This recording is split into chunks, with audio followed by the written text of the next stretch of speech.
윤석열 대통령이 간호법 제정안 거부권을 행사했습니다. 민주당은 공약 파기라고 주장했고 간호사 단체는 총선으로 단죄하겠다고 했습니다. 검찰이 김남국 의원 의혹과 관련해 빗썸과 카카오에 대한 추가 압수수색을 벌였습니다. 검찰은 김 의원이 금융당국 시선을 피하기 위해 위맥스를 수십 회에 걸쳐 쪼개기 이치한 정황을 포착했습니다.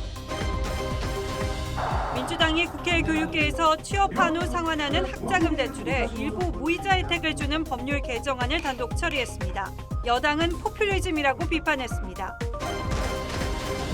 민주노총 건설노조가 내일까지 집회를 이어갑니다. 오늘 밤엔 노숙 집회를 가지겠다는 계획인데 민노총은 정부의 노조 탄압 중단을 촉구했습니다. 마약을 유통하고 투약하는 일이 10대에서도 잇따르고 있습니다. 한 고등학생은 부모가 임차해준 공부방에 모여 친구들과 마약을 유통했습니다. 마약 투약 혐의를 받는 배우 유아인이 경찰에 두 번째로 출석했습니다. 경찰이 강제 수사 가능성을 언급한 지 하루 만입니다. LH가 관리하는 공공전세주택에 역대 최대 인원이 몰렸습니다. 전세 사기 우려 때문인 것으로 분석되는데 원희룡 장관은 전세제도 전환을 언급했습니다.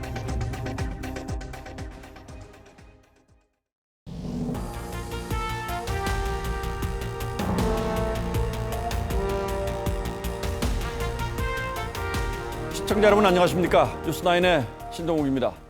민주당이 강행 처리한 간호법에 대해 윤석열 대통령이 제의 요구, 그러니까 거부권을 행사했습니다.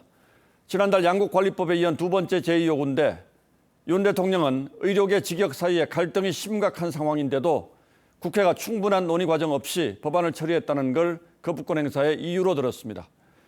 문제는 이게 끝이 아니라는 점입니다. 비슷한 쟁점 법안들이 줄줄이 국회 본회의를 앞두고 있어서 대통령과 거대 야당 사이에 대치 정국은 내년 총선까지 이런 식으로 반복될 수밖에 없을 듯합니다. 오늘은 먼저 김정우 기자가 보도하겠습니다. 취임 1주년을 넘긴 첫 국무회의에서 윤석열 대통령은 간호법 제정안에 대한 제2요구안을 심의 의결했습니다. 이번 간호 법안은 이와 같은 유관 직역 간의 과도한 갈등을 불러일으키고 있습니다. 윤 대통령은 간호 업무에 탈의료기관하는 국민 건강에 대한 불안감을 초래한다며 사회적 갈등과 불안감이 국회에서 충분히 논의되지 않았다고 지적했습니다. 간호사 단독 개원을 가능하게 할 거란 우려가 나온 지역사회 문구를 지적한 것으로 보입니다. 국회의 충분한 수기 과정에서 해소되지 못한 점이 많이 아쉽습니다. 지난달 27일 민주당 주도로 본회의를 통과한 간호법은 업무 영역에 지역사회를 포함하는 것 외에도 간호조무사 학력을 고졸로 제한해 의사와 간호조무사 단체 등이 반대하고 있습니다. 대통령실은 법이 시행될 경우 전체 의료체계가 흔들린다며 의료법을 개정해서 간호사들의 요구를 반영하는 것이 더 합리적인 방법이라고 설명했습니다. 국회로 되돌아간 법안은 양곡법처럼 재투표 절차를 통해 폐기될 가능성이 높습니다. 대통령실은 노란봉투법과 방송법, 김건희 특검법에도 부정적이어서 내년 총선까진 거대 야당과의 충돌이 반복될 것으로 보입니다. TV조선 김정우입니다. 거부권이 행사되자 간호협회는 강력하게 반발했습니다. 지금은 협회 간부들이 모두 모여서 앞으로의 대응 방향을 논의 중인데 현장 취재기자 연결하겠습니다. 신경희 기자, 만약 총파업이라도 들어가면 의료 대란 가능성이 우려되는데 논의가 지금도 이어지고 있습니까? 네, 대한간호협회는 오늘 오후부터 파업의 수위 그리고 방법론을 결정하는 회의를 계속하고 있습니다. 만약 파업이나 집단 연가투쟁 등을 결정할 경우 의료 대란을 피하기 어렵다는 지적이 나오는데요. 앞서 간호협회는 용산 대통령실 앞에서 기자회견을 진행했습니다. 간호법 제정 약속 이행하라! 간호협회는 윤석열 대통령이 약속을 파기했다고 비판했습니다. 총선 기획단 활동을 통해 단죄하고 파면하는 투쟁을 전개할 것을 선언하는 바이다. 일부 간부들은 오열하다 혼절해 병원에 실려가기도 했습니다.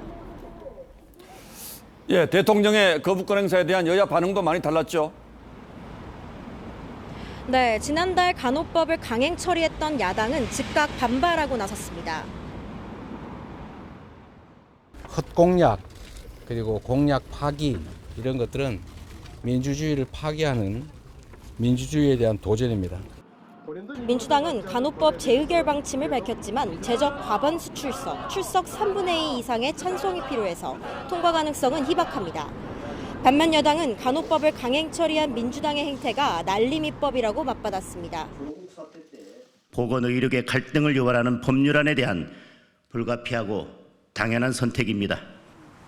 간호법에 반대해온 의사와 간호조무사 등 13개 보건의료단체는 거부권 행사를 환영하며 내일 예고했던 총파업을 철회했습니다. TV조선 신경입니다.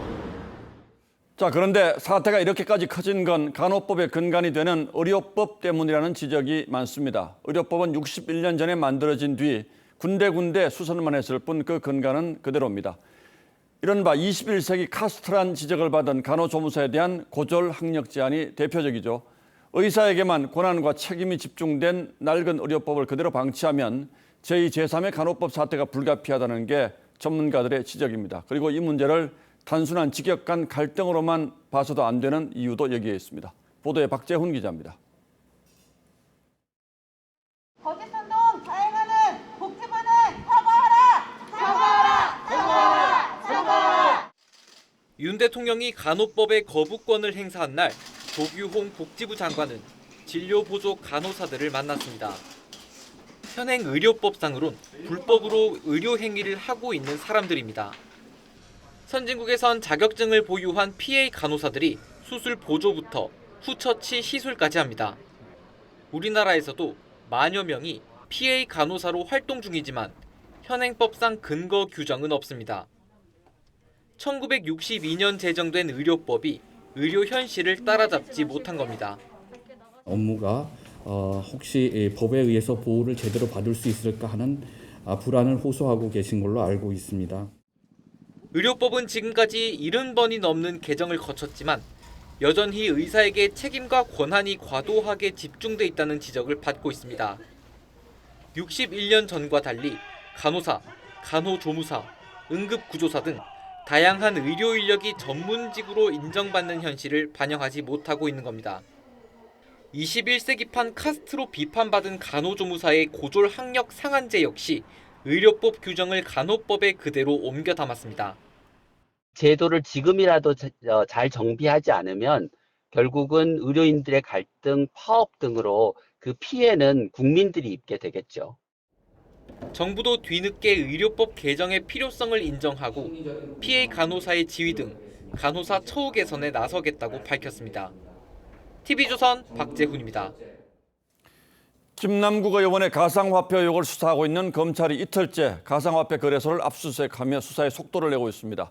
특히 검찰은 김 의원이 가상화폐를 여러 개의 코인 지갑으로 쪼개 거래한 정황을 확인한 걸로 알려졌습니다. 보통의 정상적인 투자라면 왜 이렇게 했을까? 거래 과정에 코인 발행사의 내부 정보를 이용한 건 아닌지 수사에 나섰습니다. 정은하 기자가 취재했습니다. 검찰이 가상화폐 거래소 빗썸과 전자지갑 서비스 업체인 카카오클립을 이틀째 압수수색했습니다. 강제 수사를 통해 김남국 의원의 코인 계좌 정보와 거래 내역 등을 확보한 것으로 알려졌습니다. 특히 검찰은 김 의원이 지난해 초 업비트에서 출금한 가상화폐 위믹스를 여러 개의 코인 지갑에 쪼개 입금한 정황도 포착한 것으로 전해졌습니다. 가상화폐를 수만 개씩의 쪼개기 거래했다는 건데 업계에선 김 의원 거래에 제3자가 개입한 게 아니냐는 의혹이 제기됐습니다. 본인 계좌로 자기 자산을 거래했다면 굳이 불편한 과정을 거칠 필요가 없단 겁니다. 개인이 갖기는 너무 규모가 커서 뭐 재단이나 이런 거로 좀 추정도 할 수 있는데 그건 정확하게 그거는 추적을 해봐야 될 거가. 검찰은 위믹스 사기 고소건도 김 의원 수사팀에 배당했습니다. 위믹스 투자자들은 장영국 위메이드 대표가 고의로 공시도 안 한 채 위믹스를 대량 유통해 상장 폐지됐다며 장 대표를 고소했습니다. 검찰은 김 의원의 코인 거래 내역과 자금 출처 파악 등에 집중하면서 코인 매매 과정에서 내부 정보를 이용했는지 여부도 조사하고 있습니다. TV조선 정은하입니다. 김남국 의원이 소속된 국회 법사위에서는 한동훈 법무장관을 상대로 여야 의원들의 질의가 이어졌습니다. 한 장관은 한동훈 검찰의 작품이라며 본인을 탓한 김 의원을 겨냥해 몰래 코인하다 걸려놓고 왜 내 탓을 하냐고 비판했습니다. 김 의원은 오늘도 자맹을 이어가고 있습니다. 보도에 한송원 기자입니다. 법사위 출석을 위해 국회를 찾은 한동훈 장관은 김남국 의원의 기획수사 주장을 강하게 반박했습니다. 여러 가지 실정들을 전부 다 이 이슈로 덮어버리기 위해서 의도적으로 수사기관에서 또는 국가기관 어디에서 이것을 흘린 것이 아닌가. 이번처럼 김남국 의원이 몰래 코인하다가 금융당국에 걸린 게 왜 제 작품이라고까지 하는지 저도 참 궁금합니다. 아무리 억지로 연관성을 찾아도 저에게 질의할 때 코인 거래한 것밖에 없다고 했습니다. 법사위에 출석해선 코인 범죄와 관련해 현행법에 구멍이 있는 것에 공감한다며 현행법 하에서 처벌 가능한 규정을 검토하겠다고 했습니다. 현 단계에서는 저희가 지금 현재 형법 체계 하에서 처벌 가능한 규정을 검토하고 있는 것으로 알고 있습니다. 법사위원인 김 의원은 회의에 불참했는데 여당은 이해 충돌 우려가 있다며 법사위원직 사퇴를 촉구했습니다. 법사위 위원직을 사퇴하지 않는다면 이는 명백한 이해 충돌이며 이 기관들을 상대로 직간접적으로 영향력을 행사할 가능성도. 여야는 김 의원 징계안 처리를 위해 공전 중인 윤리특위를 정상화하기로 합의했습니다. 국민의힘은 여야 공동으로 조기 징계안을 내자는 입장인데 민주당은 진상조사단 조사 결과 후 결정하자는 입장이어서 실제 징계로 이어질지는 불투명합니다. TV조선 한송원입니다. 김 의원의 탈당에도 불구하고 민주당은 여전히 우왕좌왕하고 있습니다. 김 의원이 자료 제출 요구에 응하지 않아서 당 차원의 조사는 사실상 물 건너가는 분위기입니다. 당 차원의 징계가 필요하다는 주장이 있었지만 이재명 대표를 비롯한 지도부가 묵살했다는 주장까지 나오면서 당이 완전히 둘로 갈라지고 있습니다. 민주당의 분위기는 오현주 기자가 취재했습니다. 탈당 후에도 민주당 진상조사단 조사에 협조하겠다던 김남국 의원이 거듭되는 당의 자료 제출 요구를 거부하고 있습니다. 처음에 당 진상조사를 요청한 게 바로 저였습니다. 피하기 위한 것은 절대 아니라고 말씀드리고 싶습니다. 다시 한번 김남국 의원에게 자료 요청을 하고 이에 대해서 아직 김남국 의원의 답변을 듣지는 못한 상황입니다. 이 때문에 진상조사단은 닷새 만에 사실상 멈춰섰고 지도부의 늑장 대처로 김 의원을 징계할 기회마저 놓쳤다는 비판이 나옵니다. 당규 21조의 징계 절차 개시 요건에는 직권조사 명령이 발령된 경우가 적시돼 있는데 이재명 대표가 윤리감찰단 조사를 지시하면서 이 요건이 충족됐고 그에 따라 징계 절차를 밟았어야 한다는 게 비명계 의원들의 주장입니다. 징계 절차가 개시된 바가 없다니 지난주 금요일 날 대표가 직권으로 윤리감찰단에 조사하라고 명령하지 않았냐. 또 쇄신을총 결의문에 윤리위 제소가 빠진 것도 이 대표의 측근 감싸기였다며 이재명 책임론이 확산되는 분위기입니다. 이 문제를 어떻게 처리하느냐, 이 문제가 이재명 대표의 지도력이 어떻게 발휘되는지를 보여주는 시금석이 될 것입니다. 이재명 대표에게 주어진 시간이 이렇게 많이 남지 않았다고 봅니다. 이에 대해 당 지도부는 김 의원에 대한 징계 절차가 시작되지 않아 징계가 불가능했다며 윤리위 제소도 찬반 의견이 많아서 빠진 것이라고 해명했습니다. TV조선 오현주입니다. 김남국 의원 의혹은 이제 사실상 수사기관에 맡길 수밖에 없는 상황이 되었습니다. 그러나 이런 문제에 어떤 법적인 책임을 물을 수 있을지 흐지부지될 가능성은 역시 적지 않습니다. 수사기관이 앞으로 밝혀야 할 것들 그리고 법적 쟁점은 어떤 게 있는지 따져보겠습니다. 자, 홍영 기자, 일단 제일 중요한 게 코인 구매에 들어간 돈의 출처겠죠. 네, 먼저 김남국 의원의 빗썸 지갑에서 다른 지갑으로 간 위믹스 코인 최대 127만 개가 어디서 왔는지가 1차적으로 밝혀져야 할 사안입니다. 당시 시가로 88억 원어치에 이릅니다. 김 의원은 주식 매각 대금 9억 8천만 원이 초기 자금이라고 밝힌 바 있습니다. 그 돈이 불어난 건지 아니면 무상으로 받은 게 있는지가 관건이 되겠군요. 네, 맞습니다. 누군가로부터 무상으로 받았다면 불법 정치자금 수수죄가 적용될 수 있고 그렇게 되면 일종의 범죄 수익으로 볼 수 있습니다. 만약 입법을 조건으로 코인을 받았다면 이 뇌물죄가 성립됩니다. 예. 김 의원은 게임 관련 코인을 대량 보유하면서 관련 입법에 참여하고 토론회도 열었는데요. 이 로비 의혹은 전면 부인했습니다. 코인 규제에 관해서 어떤 뭐 기사가 난다랄지 아니면 정치 대선 후보가 얘기를 하면 그것이 굉장히 갑자기 가격이 치솟고 그러니까 미리 알고 있었느냐 아니면 우연히 샀는데 그렇게 오른 것이냐 이제 그런 부분도 조사를 해봐야겠죠. 국회의원 신분을 활용해서 미공개 정보를 얻은 것 아니냐 이런 의혹도 있죠. 네, 그렇습니다. 김 의원은 주로 가상화폐가 거래소에 상장되기 열흘 전에서 길게는 두세 달 전부터 집중적으로 사들였는데요. 그 뒤 가격이 급등한 사실이 알려지면서 이 상장 시점 등 미공개 정보를 사전에 알았는지 의심받고 있습니다. 김 의원이 가장 강하게 반발하는 대목이기도 한데 만약에 미공개 정보를 받았다면 어떻게 됩니까? 네, 의혹이 사실로 드러나더라도 이 가상화폐가 법적으로 증권에 해당하지 않아서 이 자본시장법으로는 처벌이 어려울 거란 전망이 나옵니다. 이 정치인들이 입법을 방치한 사이 가상화폐는 여전히 법적으로 재산도 아니고 죄를 따지기도 어려운 회색지대에 있는 겁니다. 그러니까 뭐를 할 수가 없는 거예요, 지금 이 증권 판정을. 그러니까 그거를 검찰이 자본시장법 위반으로 걸 수는 없다라는 거죠. 너무나 불확실하기 때문에. 그래서 자본시장법이 그냥 쏙 빠져버리는 겁니다, 적용해서.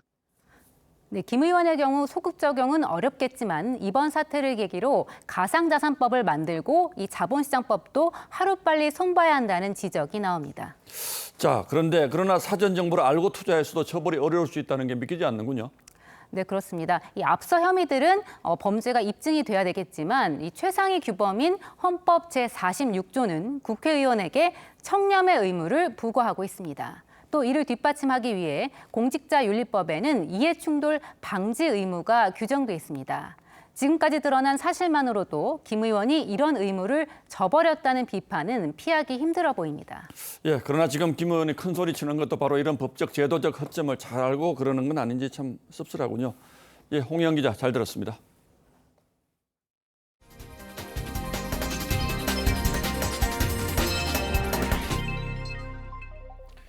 연봉 1억 원 받는 가구의 대학생도 취업 뒤에 학자금 대출을 갚을 때 무이자 혜택을 주는 법률 개정안이 국회 교육위를 통과했습니다. 여당은 전형적인 포퓰리즘 입법이라고 반대했지만 이번에도 민주당은 법안 처리를 밀어붙였습니다. 교육위 상황은 황병준 기자가 취재했습니다. 의결하고자 하는데 이의 없으시죠? 네, 가결됐음을 선포합니다.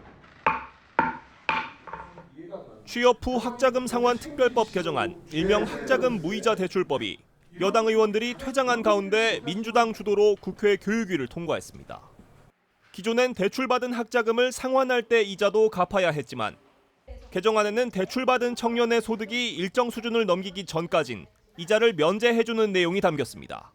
또 육아휴직이나 실직으로 벌이가 없을 때도 이자를 내지 않도록 했습니다. 이 개정안은 이재명 대표의 대선 공약입니다. 이자를 면제해 줄 경우 1년에 11만 원, 한 달에 1만 원 정도 이자가 줄어드는 혜택을 보는 겁니다. 여당은 연 1억 원을 버는 가구의 학생들에게도 나라 돈으로 이자를 깎아주는 건 포퓰리즘이라고 반발했고 정부도 역차별 소지가 있다고 비판했습니다. 미진학 고졸자, 소상공인, 대출과의 형평성 문제, 과도한 추가 대출 유발 등의 민주당이 본회의 직회부를 통해 법안을 통과시킬 경우 다시 한번 대통령의 거부권으로 이어질 가능성이 높습니다. TV조선 황병준입니다. 북한이 중앙선거관리위원회를 해킹하려 한다는 국정원의 통보를 받고도 구체적인 피해가 없다는 이유로 선관위가 사실상 방치했다는 의혹 보도를 얼마 전 해드린 바 있습니다. 선관위의 해명을 쉽게 요약하자면 늘 있는 일이고 자체방어로도 충분해서 신경 쓰지 않았다는 거죠. 그런데 그렇지가 않았습니다. 2년 전 보궐선거를 앞두고 선관위에 어떤 일이 있었는지 최민식 기자가 단독으로 취재했습니다. 지난 2021년 4.7 재보궐선거를 2주 앞두고 국정원 국가사이버안보센터는 선관위에 대구 지역 선관위 직원 메일이 해커에게 무단 열람된 정황을 확인했다고 알렸습니다. 해킹 우려가 없다던 선관위 설명과는 배치되는 부분입니다. 같은 해 4월 18일에도 선관위 PC가 악성 코드에 감염돼 이틀 뒤 국정원의 통보를 받았습니다. 북한의 공격이라는 걸 알 수 있는 IP 주소와 함께 오후 5시 44분부터 10분간 9번의 해킹 신호가 있었다는 내용까지 적시했습니다. 이에 대해 선관위 측은 개인 PC는 공격받았지만 선관위 서버가 공격받은 것은 아니라고 해명했습니다. 오늘 국회 행안위에서는 선관위가 문재인 전 대통령과 관련 있는 업체에 수의계약으로 보안 컨설팅을 맡겼다는 의혹이 나왔습니다. 대통령의 후원자가 대주주로 있는 업체에 보안 컨설팅을 맡기고 또 계약도 사실상 위장 공개 입찰을 해서 사실상 수의계약을 맺었어요. 처음부터 저희들은 기술력을 가지고 공개 입찰해서 장재원 행안위원장은 외부 기관의 보안 컨설팅이 시급하다고 주장했지만 선관위는 필요한 경우 보안 점검을 검토하겠다고 해 질책을 받기도 했습니다. 필요한 경우 정보통신기관보호법에 따라 정보기관의 기술적 지원을 받는 방안을 검토하겠습니다. 그 보안 정보 업체에 문제점까지 지적하고 있는데 외부로부터 보안 컨설팅 발생이 없다. TV조선 최민식입니다. 마약 투약 혐의를 받는 배우 유아인이 경찰에 두 번째로 출석했습니다. 유 씨는 당초 지난주 출석할 예정이었지만 이 취재진이 많다면서 소환에 불응했는데요. 잇따른 소환 거부에 경찰이 체포 가능성까지 언급하자 하루 만에 모습을 드러냈습니다. 전정원 기자입니다. 배우 유아인 씨가 변호인과 함께 경찰에 출석했습니다. 부인하신 겁니까? 3월 첫 조사 이후 50일 만에 두 번째 조사를 받으러 나온 겁니다. 유 씨는 의료용 마약류인 프로포폴과 케타민, 졸피뎀은 물론 중독성이 강한 코카인과 대마까지 모두 마약류 5종을 투약한 혐의를 받습니다. 당초 유 씨는 11일 출석 예정이었지만 날짜가 언론에 공개됐다며 소환에 응하지 않았습니다. 영겁 후 출석을 거부하자 경찰이 체포 가능성을 언급했고 유 씨는 하루 만에 모습을 드러냈습니다. 유 씨 측은 3월 첫 조사에서 프로포폴 등 의료용 마약류와 대마 흡입 혐의는 일부 시인했지만 코카인 투약은 강력 부인한 것으로 알려졌습니다. 누구에게도 피해를 끼치지 않는다 그런 식의 자기 합리화 속에서 그런 잘못된 늪에 빠져 있었던 것 같습니다. 경찰은 유 씨 마약 투약을 도운 혐의로 지인 4명을 피의자로 입건하고 이 가운데 함께 투약한 것으로 지목된 1명을 불러 조사했습니다. 경찰은 조사 결과를 토대로 유 씨에 대한 구속영장 신청 여부를 검토할 계획입니다. TV조선 전정원입니다.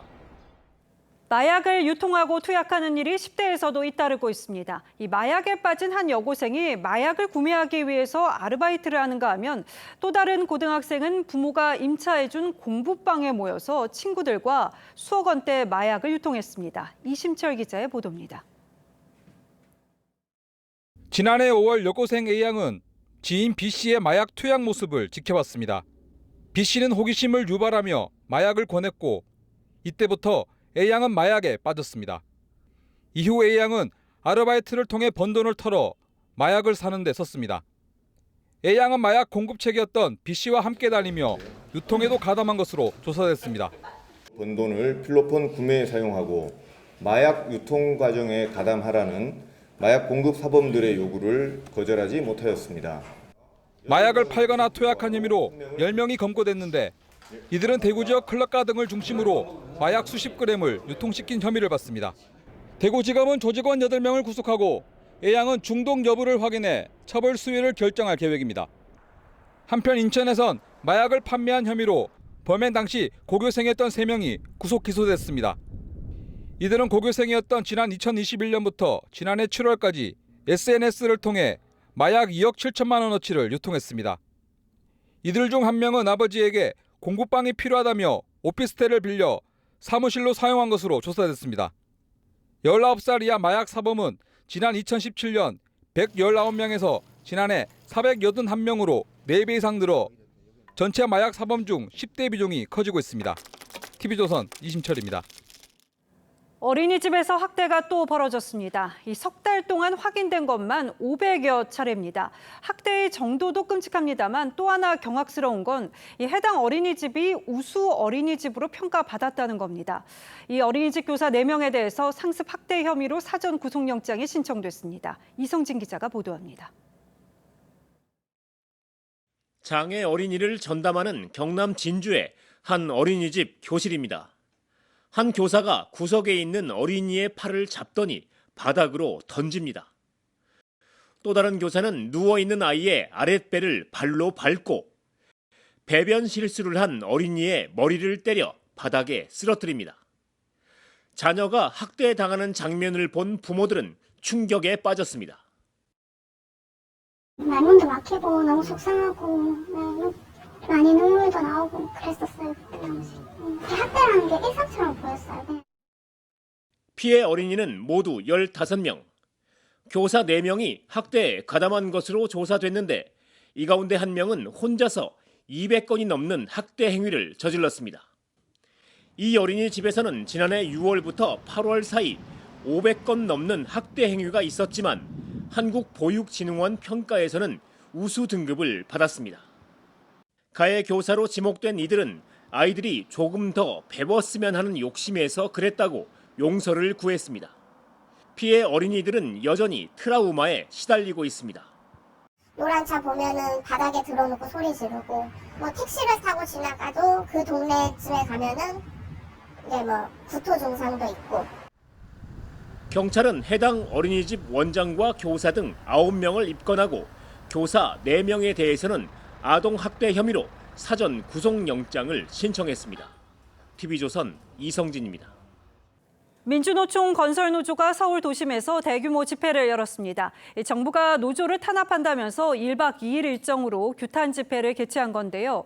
광화문 일대 8개 차선 가운데 5개 차선 교통이 통제돼서 시민은 퇴근길까지 큰 불편을 겪었습니다. 민노총이 밤 시간에는 노숙 집회를 예고한 만큼 일대를 지나시는 분들은 한 번 더 유의하셔야겠습니다. 박한솔 기자입니다.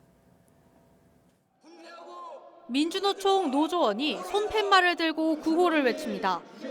건설 노동자가 존중받는 세상, 건설 노조가 현장의 주인으로 우뚝 서는 세상. 노동자를 분신한 노조 간부의 죽음이 정부의 노조 탄압 때문이라며 대규모 규탄 집회를 개최한 겁니다. 주최 측 추산 노조원 2만 5천여 명이 모였습니다. 집회로 광화문 세종대로 8차선 가운데 5개 차선의 교통이 통제되면서 시민들은 큰 불편을 겪었습니다. 시청 광화문 돌아다닐 때 버스는 이제 집회 때문에 회차하거나 지금 1시간 동안 지금 손님 막혀서 손님 못 태웠어요. 퇴근길엔 시민이 지하철로 몰리면서 혼잡이 빚어졌습니다. 주최 측은 노숙 집회까지 예고한 상태여서 도심 곳곳이 밤새 몸살을 앓을 것으로 보입니다. 집회 참가자들은 오늘 밤 광화문에서 밤샘 집회를 가진 뒤 내일도 집회를 열고 오후 2시부터 삼각지역으로 행진할 계획입니다. 다행히 집회 과정에서 별다른 충돌은 없었으나 경찰은 기동대 등 인원 4천여 명을 투입해 연이틀 질서 유지에 나설 계획입니다. TV조선 박한솔입니다. 고 박원순 시장 성추행 사건을 다룬 다큐멘터리의 제작 발표회가 열렸습니다. 앞서 성추행 피해자에 대한 2차 가해라는 비판이 나왔지만 제작진은 발표회를 강행했습니다. 이들은 법원의 판결과 인권위 조사 결과를 부정하는 취지의 발언도 서슴지 않았는데요. 여성단체는 다큐 상영 중단을 촉구했습니다. 박소영 기자입니다. 지난해 11월 법원은 고 박원순 전 서울시장의 성희롱을 인정하며 장기간에 걸쳐 피해자에게 고통을 줬다고 판결했습니다. 하지만 영화 첫 변론의 제작진은 법원 판결을 부인했습니다. 이들은 피해자의 주장만 있고 증거는 없다며 영화의 개봉이 2차 가해에 해당하지 않는다고 주장했습니다.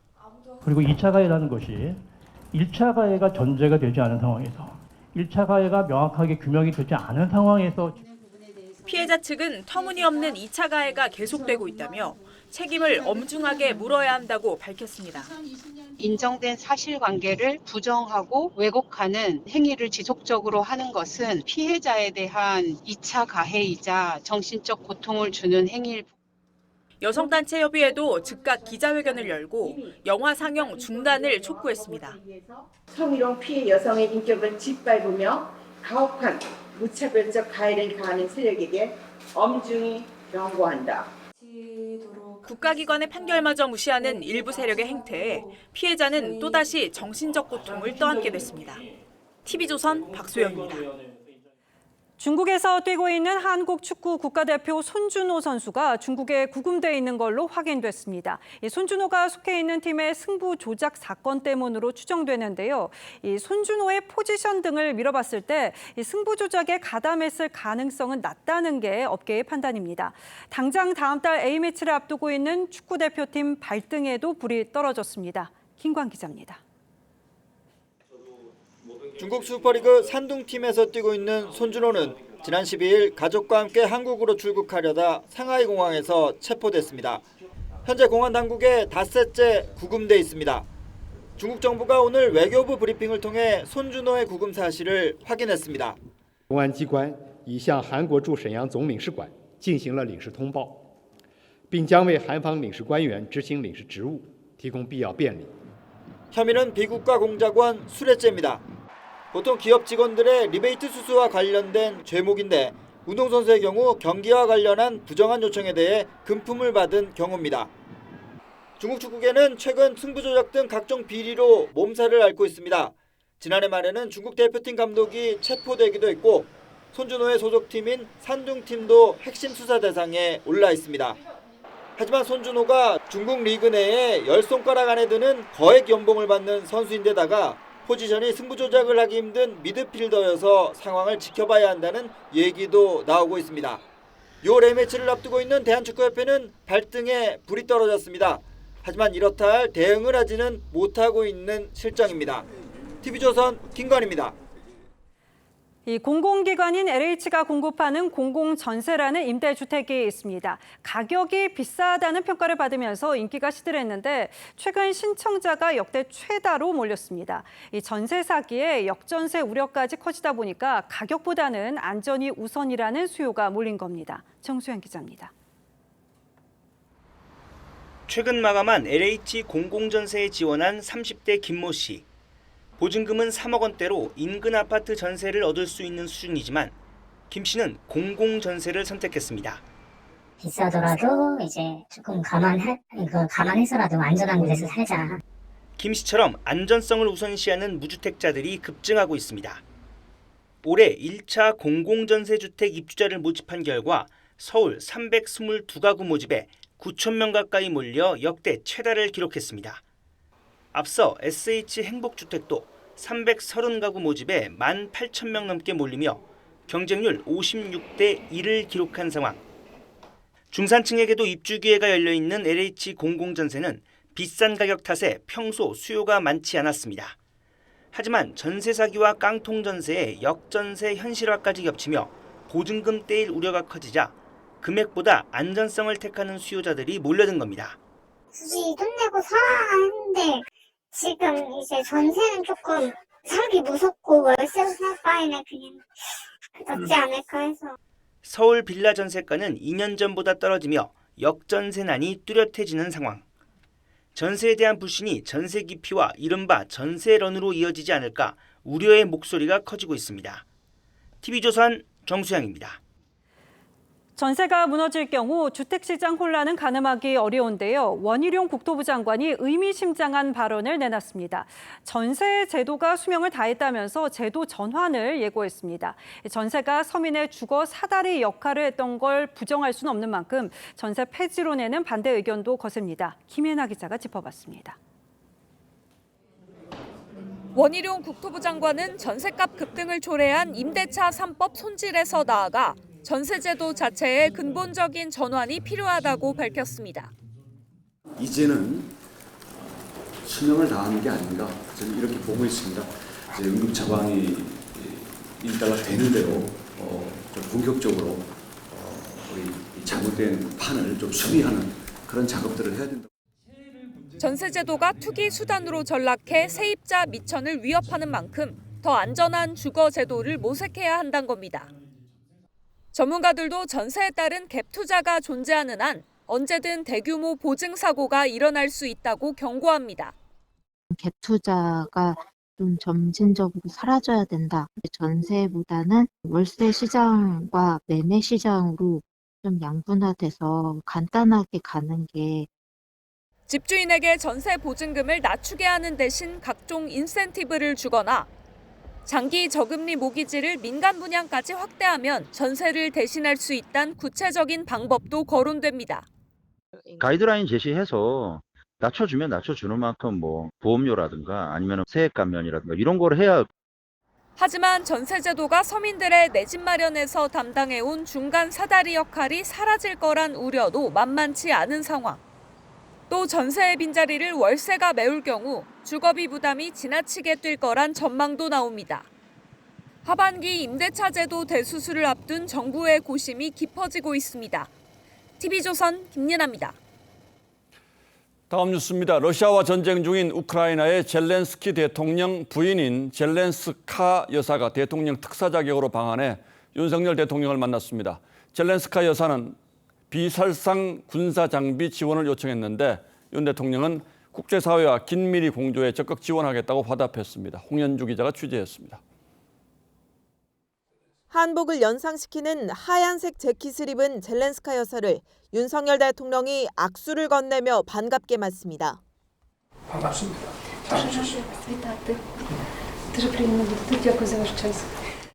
젤렌스키 대통령 특사 자격으로 방한한 젤렌스카 여사는 지난해 2월 우크라이나 전쟁이 시작된 이후 우리 정부에 1,300억 원 상당의 인도적 지원에 감사의 뜻을 전했습니다. 무력 사용 등 비인도적 행위는 어떤 상황에서도 용납될 수 없습니다. 젤렌스카 여사는 지뢰 탐지 및 제거 장비나 구급 후송 차량과 같은 비살상 군사 장비를 지원해달라고 요청했고 윤 대통령은 나토 회원국 그리고 국제사회와 긴밀히 공조하겠다고 화답했습니다. 젤렌스카 여사는 직접적인 군사 지원에 어려움이 있다는 걸 잘 이해하고 있다고 말했습니다. 젤렌스카 여사는 윤 대통령 부부를 초청하겠다는 뜻도 밝혔는데 윤 대통령의 깜짝 방문 가능성도 거론됩니다.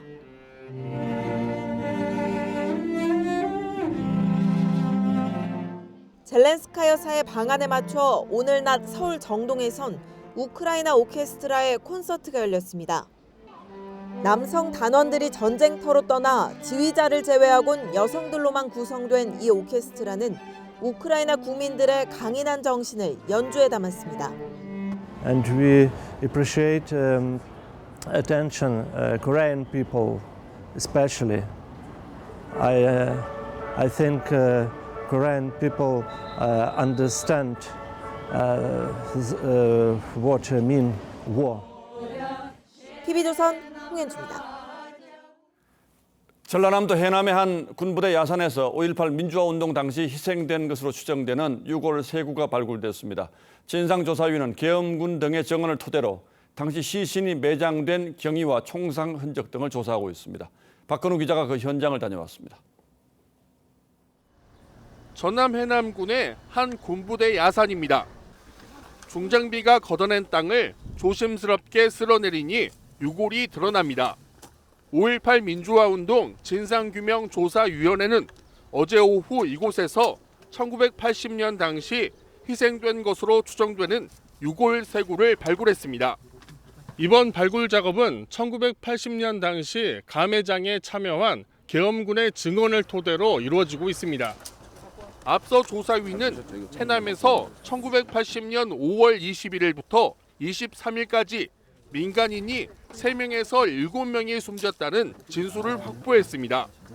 조사위는 매복한 군인들과 시민군 사이에 교전이 있었던 것으로 보고 있습니다. 인근 주민들도 시민군을 봤다고 증언했습니다. 내가 거기 밥해주러 댕겼는데 그 사람들이 와갖고 진로만 왔다 갔다 했어 막 소리 지르고 그랬지. 시민군이지.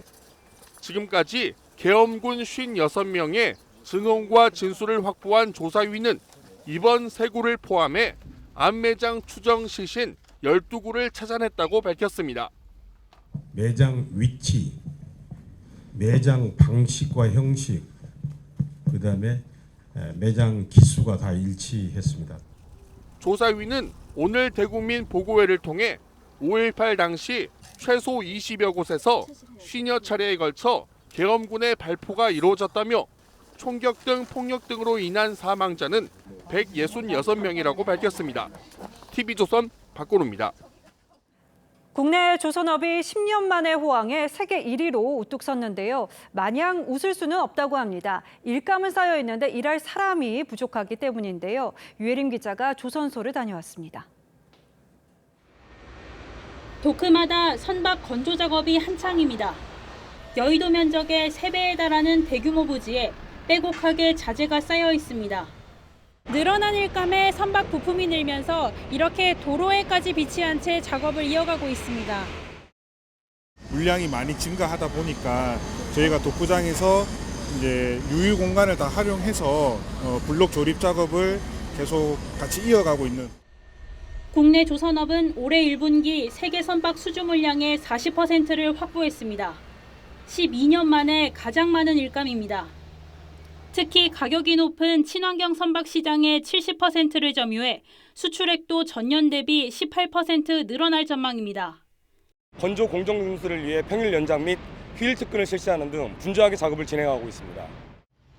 문제는 정작 배를 만들 인력이 부족하다는 점입니다.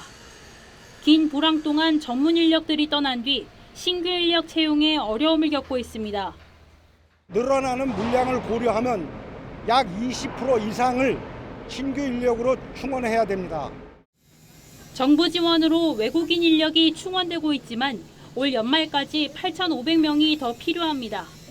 업계에서는 기숙사와 월 100만 원의 장학금 등을 제공하며 신규 인력 모집에 나서고 있습니다. 현재 인원들이 한 2,000명 정도 됩니다. 올해 말까지 저희가 한 3,000명까지 확대를 하려고 계획하고 있습니다. 긴 불황의 터널을 지나 세계 1위로 도약하고 있는 조선업. 미래 선박 시장을 이끌 인재를 기다리고 있습니다. TV조선 유혜림입니다. 태국 사회에서 금기시되던 군주제 개혁을 내세운 작은 정당 전진당이 이번 총선에서 몰표를 받았습니다. 3년 전 대규모 민주화 시위 이후에 첫 총선에서 유권자들이 기존의 정치 구도를 뒤집은 결과인데요. 그 배경에는 하버드대 출신의 젊은 당대표가 있습니다. 변지영 기자입니다. 셔츠 소매를 접어 올린 채 환호에 화답합니다. 태국 총선에서 제1당을 차지한 전진당 대표 피타 린짜르낫. 태국에서 대학을 졸업하고 미국 하버드와 MIT에서 공부한 1980년생 젊은 정치인이 국민의 선택을 받았습니다.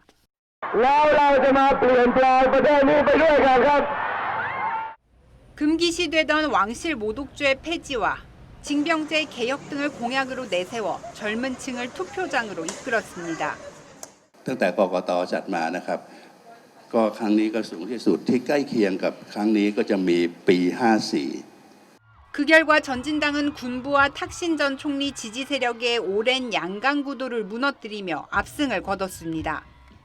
ก็เยาวชนมีพื้นที่เปิดให้เขาได้แสดงออกมากขึ้นแน่นอนครับเพราะว่ารัฐบาลเรารอบนี้มาจากฝ่ายประชาธิปไตยจริงๆ 다만 피타가 총리에 올라 개혁을 이루기까진 가야 할 길이 멉니다. 일단 군부가 상원을 전원 지명하는 형식이다 보니 연정으로 하원에서 과반 의석을 확보해야 집권할 수 있습니다. 총리가 되더라도 공약으로 내세운 군주제 개혁을 하려면 군의 정치 개입을 막고 중장년층 지지를 얻어야 하는 큰 과제도 남아 있습니다. TV조선 변재영입니다. K-콘텐츠 열풍을 타고 K-푸드도 세계 시장에서 인기를 끌고 있죠. 라면 등에 이어서 떡볶이나 핫도그 같은 길거리 음식으로 그 영역이 확대되고 있습니다. 수출 효자 상품으로 떠오른 K-분식을 장윤정 기자가 소개합니다. 서울 동대문 시장의 한 포장마차에서 떡볶이를 먹고 있는 남성. 그룹 방탄소년단의 지민입니다. 이 사진이 SNS를 통해 알려지면서 외국인 사이에서 지민이 먹던 빨간 음식, 떡볶이에 대한 관심이 크게 늘었습니다. This one's a nice snack. I like this one. 인기가 뜨겁자 한 식품업체는 떡볶이를 비롯해 김밥, 김말이 등 6개 제품을 K 스트리트 푸드로 정하고 당장 다음 달부터 미국과 유럽, 일본 등에 수출합니다. 또 다른 식품업체도 핫도그와 호떡, 꽈배기를 K 간식으로 내놨는데 치즈를 넣은 한국식 핫도그는 본고장인 미국뿐 아니라 일본에서도 인기를 끌면서 지난해에만 1,000만 개 이상 팔렸습니다. 지난해 매출 1조 원을 넘긴 K 만두에 이어 차세대 주자로 붕어빵과 호떡 등 다양한 길거리 음식이 떠오르고 있습니다. 입소문을 타고 점점 매출이 증가하는 추세이기도 하고요. 특히 싱가포르 같은 경우에는 전월 대비 40% 이상 증가하고 있습니다. 드라마와 음악에 이어 이제는 K 분식이 세계인의 입맛을 사로잡고 있습니다. TV조선 장윤정입니다. 올해 아시안게임 등 굵직한 국제대회를 앞두고 있는 여자 배구 대표팀에 든든한 지원자가 합류했습니다. 배구 여자의 김연경이 어드바이저로 후배들을 돕고 있는데요. 이다솜 기자가 훈련장을 다녀왔습니다.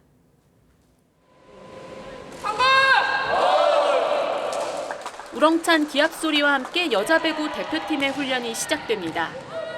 태극마크를 달고 있지만 이제는 선수가 아닌 김연경 어드바이저도 직접 공을 때리며 훈련에 활기를 불어넣습니다.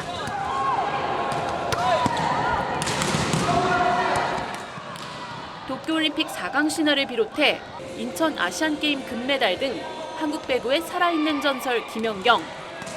대표팀 은퇴 후에도 후배들을 돕기 위해 사실상 봉사에 가까운 어드바이저직을 수락했습니다. 태극기가 달려있는 옷을 입는 거는 참 좋은 것 같아요. 참 좋은 것 같고 배구에 몸을 담고 있는 한 사람으로서 계속해서 배구가 더 발전할 수 있다면 선수촌의 입촌의 훈련을 돕는 것은 물론 다가오는 국제대회도 부분적으로나마 동행의 모든 노하우를 전수하겠다는 각오입니다.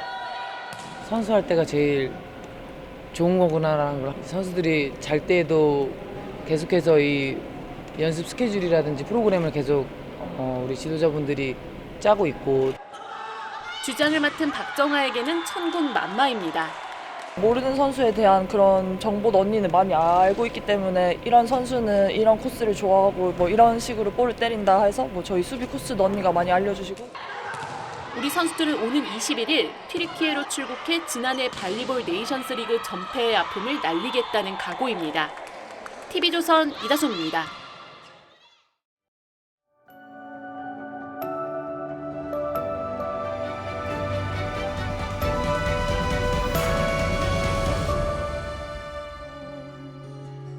No me salgas sola a nombrarme a la fuerza de la... 스페인은 올해 돈돼 보이는 미국 멕시코 국경을 넘는 불법 이민자의 처절한 삶을 담고 있습니다. 리오그란데 강을 건너 전갈이 덕식을 그리는 텍사스 사막을 헤매며 연인을 그리워합니다. 저 멀리 땅끝 아르헨티나에서부터 미국을 향하는 중남미 전역 미립국자들은 멕시코 종단 화물연차에 무임승차합니다. 그러다 지붕에서 떨어져 죽기도 하고 가전 범죄에 위협받는 죽음의 열차죠.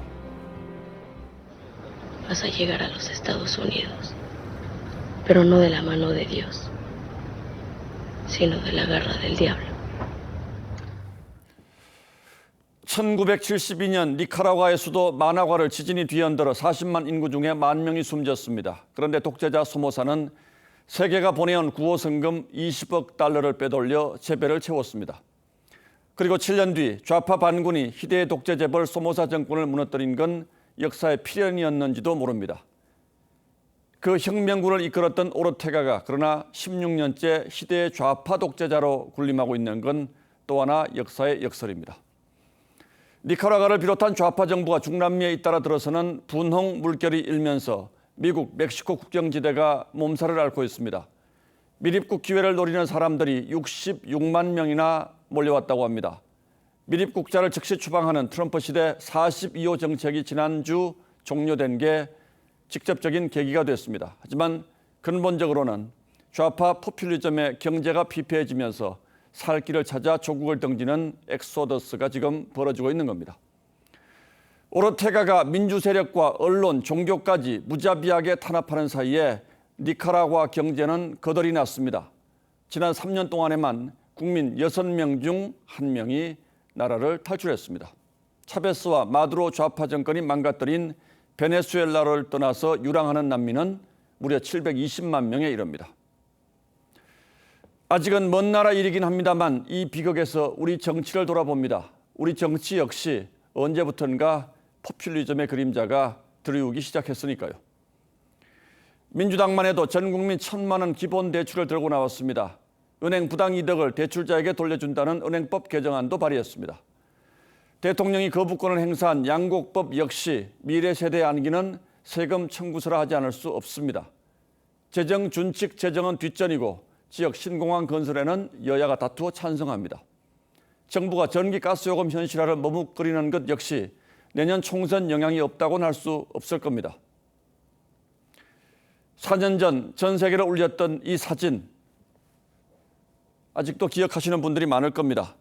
리오그란데 강을 건너다 숨진 아버지와 딸입니다. 내 나라만 아니면 어디든 좋다며 목숨 걸고 국경 넘는 사람들의 신세가 이렇게 처참합니다. 이 장면에서 우리 정치가 배워야 할 것은 다름 아닌 두려움입니다. 미래 우리 아들, 딸을 이런 처지로 내몰지 않는다는 보장이 없으니까요. 5월 16일 앵커의 시선은 조국을 떠나는 사람들이었습니다.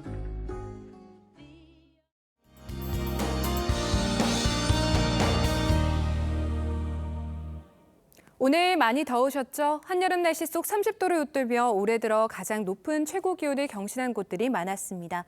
내일은 오늘보다 기온이 내려가긴 하지만 서울이 28도, 청주와 대전, 전주와 광주가 31도 등 더위의 기세가 완전히 꺾이지는 못하겠고요. 자외선 지수와 오존 농도 높게 나타나겠습니다. 강원 동해안에서도 밤사이 기온이 떨어지지 않아 열대야가 나타날 수 있겠습니다. 해당 지역 내일 최저 기온도 24도가 예상되고요.